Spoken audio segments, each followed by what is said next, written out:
Introduction of the flame photometry. In the session number 6, we will be seeing about the advances in food analysis, flame photometry, reactions and instrumentations. So reactions in flame. The most important reactions occur in the flame are given below.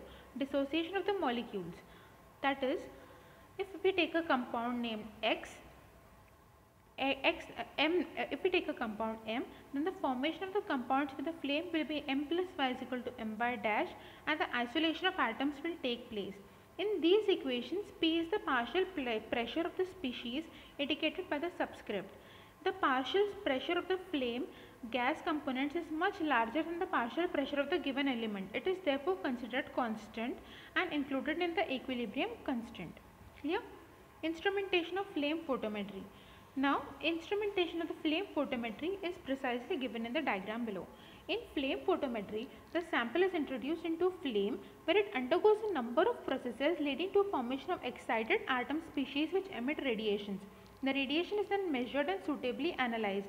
The instrument used for the purpose is called as flame photometer, and it consists of the following basic components which are shown in the diagram.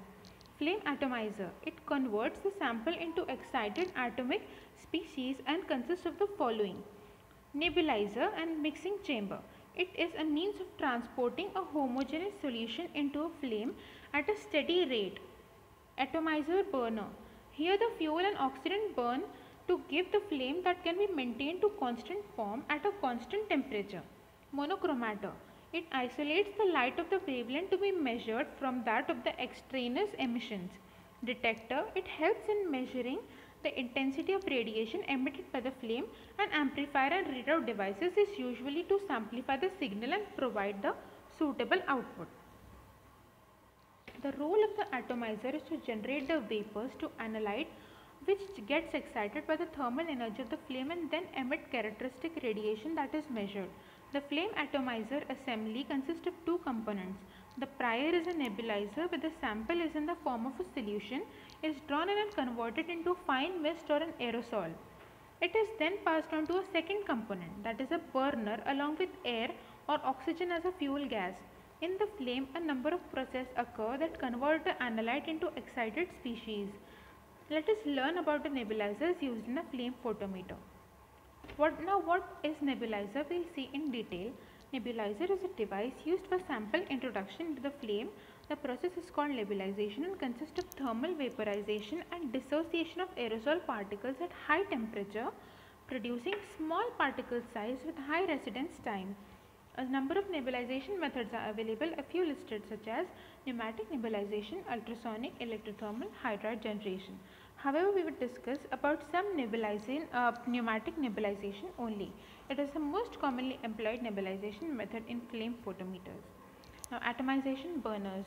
The sample is introduced in the form of fine spray at a controlled rate in the flame of the burner with the help of a nebulizer. In the burner, the analyte undergoes a number of processes as mentioned earlier. Two types of atomization burners have been used in flame photometry which are given below. That is the premix or Lindegar burner or total consumption burner.